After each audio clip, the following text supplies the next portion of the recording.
सलाया की समस्या का समाधान कभी नहीं हो सकता। जानवर भी जहां से उठकर खड़े हो जाएं, वहां मजबूरन इंसान को रहना पड़ता है। ये दृश्य है हताई नबी दरगाह सफी चौराहा का।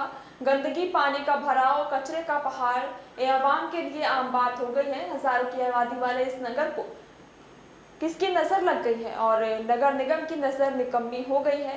सलाया की जागृत नागरिक हारून भाई ने सवाल उठाए हैं। અહીંયા અમે બધા ભેગા થયા છીએ। મામંદાજીના ઘરની બાજુમાંથી રોડ જાય છે, તેમાં સખત જ પાણી ભરેલું છે અને પબ્લિક બહુ જ હેરાન છે। આ ભાઈને પૂછો। 3 મહિનાથી હેરાન ને આ ગંદકી છે ને પાણી નીકળતું નથી। 3 મહિનાથી અમે લોકોને તકલીફ છે, કોઈ આવતો જ નથી। પાણી કાઢી જાય છે, અંદર ખાડા ભરેલા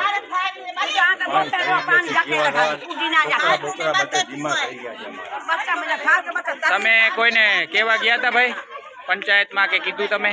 हाँ बच्चा तारे दा जाते में उठा के दुनिया में चलना छेड़ा बस छेड़ा मारे तो पक्के भांगी पड़્યો છે ભાંગી છે મારતની ફાઈને બાતે પડી છે। અમાર તો બાયણા તો જો છોકરા જો પોતરા જો કરે છે ખોટ છે કે નથી ને 4 વખત પંચાયત પર ગયા છે પણ કોઈ નથી જવાબ દેતા।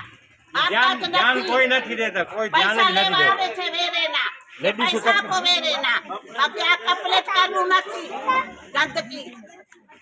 6 મહિના से रोज भी वर्षा आ रही है राती बारी नहीं मुझे बाहर नो ऐसा उनको छोटे पोतरा निकाल करे का